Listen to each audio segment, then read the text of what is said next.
Oh, hi, I totally didn't see you there. It's probably because I have this big freaking screen on my face. The war for the future of VR won't be one with screen resolution or processors, it's going to be one on strategy. Everyone's comparing hardware specs, but they're missing the real story. Take multiple examples from history where the technically superior technology lost to a better idea. VHS versus Beta, Wii versus every other console, Steam Deck versus Windows handhelds, the list goes on. For years, the story was simple. Standalone VR, like Meta's Quest, meant convenience, and PC VR meant power. The Quest platform nailed convenience, making VR accessible to millions by cramming everything into the headset. It became the default and dominant player in the consumer market. But in the background, Valve has been playing a different game. Meta built a walled garden, a console on your face. But Valve is pursuing a strategy that's a direct philosophical attack on Meta's entire business model. I'm going to break down the three core pillars of Valve's strategy that are positioned to redefine high-end VR and explain exactly why it's going to work. Meta's strategy is the classic walled garden, much like Apple's with the iPhone and its App Store. They control the hardware, the operating system, Meta Horizon OS, and the main storefront. This gives them immense power to curate what you see and what you can buy, and they take a cut from every sale. For a lot of users, this is perfectly fine. It's simple and it's secure. But for growing numbers of hardcore gamers and developers, those walls are starting to feel restrictive. We've already seen the risks of this model. In early 2026, Meta announced the closure of several major VR studios it had acquired, including Armature and Sazuro Games, the developers behind hits like Resident Evil 4 VR and Asgard's Wrath.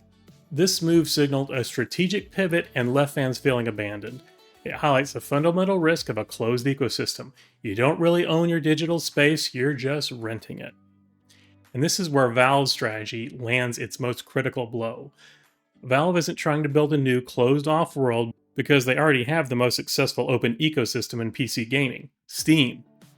With their upcoming hardware, Valve is simply building a new window into that world. Where Meta offers a curated experience, Valve offers freedom. This isn't just about having more games, it's a fundamental difference in philosophy. Steam has thrived for 2 decades on trust and openness, creating a massive library for AAA giants to solo indie developers. It's a haven for modding and community content. The kind of weird experimental stuff that would never get a green light in a tightly controlled store. Now, Meta has announced it will license Horizon OS to third-party manufacturers like Asus and Lenovo, an attempt to counter the closed system narrative. However, this move comes alongside a strategic shift away from first-party game development and a renewed focus on wearables and AI, causing some to question if this openness is a core principle or a reactive tactic.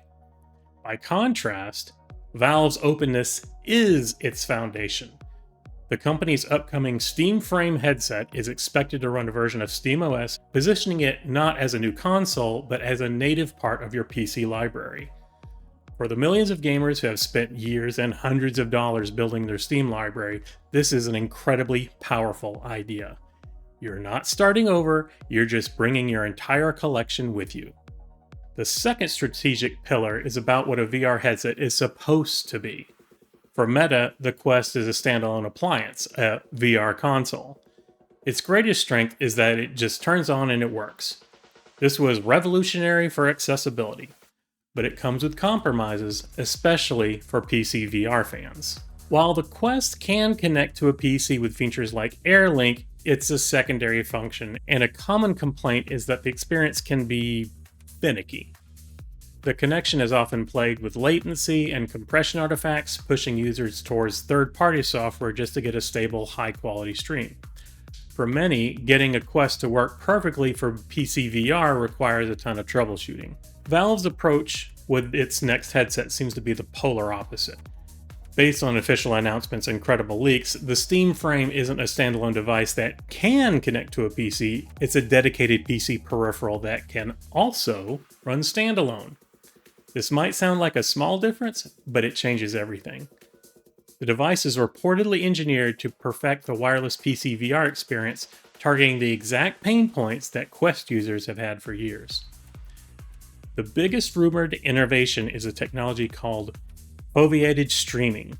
This system used built-in eye tracking to see exactly where you're looking in real time.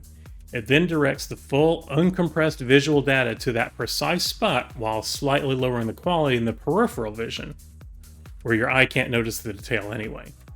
This doesn't reduce the rendering load on the PC, but it dramatically optimizes the wireless data transmission. Valve has claimed that this can improve the effective bandwidth and image quality by a factor of 10. Furthermore, Valve has confirmed the Steam Frame will ship with its own dedicated 6 GHz wireless adapter, creating a private, high-speed link directly to your PC. By bundling the hardware to guarantee a stable connection and using a foveated streaming to maximize its quality, Valve isn't just offering PC streaming as a feature, they're aiming to perfect it. It's engineered to be a PC for your face. The final piece of the puzzle is the audience. Who are these companies actually building for? This is where their goals diverge the most sharply. Meta, with its rebrand from Facebook and massive investments, is clearly trying to build the next computing platform. Their goal is a post-smartphone world for work, socializing, and media. Gamers were just the entry point. The first adopters needed to build a user base. But the long-term vision has always been broader. While Meta has funded amazing games like Asgard's Wrath 2, the focus on broad social platforms and a recent pivot in messaging toward AI and wearables has made some gamers feel like a means to an end, a stepping stone to a non-gaming audience. Valve's strategy couldn't be any more different. For Valve, the gamer is the entire point. Their business model is beautifully simple. Sell PC games. They don't need to build the next social network or own the future of work. They don't run on advertising or user data. They just need to provide the absolute best place to play PC games. The Steam Deck was proof. They didn't need to compete with Nintendo for the family market. They built it for existing Steam users who wanted their PC library on the go. The upcoming Steam Frame, along with the announced Steam Controller and Steam Machine, follows the exact same logic. It's an ecosystem for a specific person, the dedicated PC gamer who already lives on Steam. By focusing on performance, choice, and a seamless link to an existing library, Valve is serving its most loyal customers.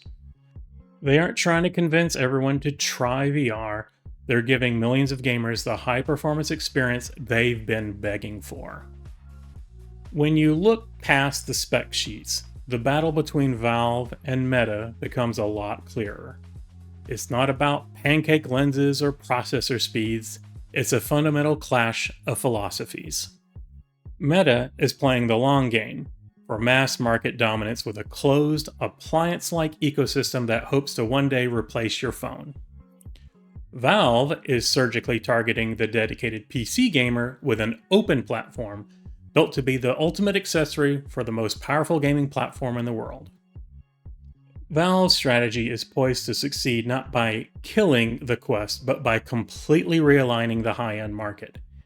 They have a chance to win because their strategy is built on 3 powerful pillars: an open platform that respects a player's library, a hardware philosophy that appears to solve the core problems of PC VR, and an unwavering focus on the gamer as the customer, not the product. In the end, it boils down to this. Meta has built a VR headset and is now trying to build an ecosystem for it. Valve already has the most beloved ecosystem in PC gaming, and now they're simply building the perfect window to look through. What do you think? Is Meta's mass market approach the future, or will Valve's PC-centric strategy win over dedicated gamers? Let me know your take in the comments section below. If you like this, I have some other videos right here you might want to check out. As always, thanks for watching, and I hope you're having fun.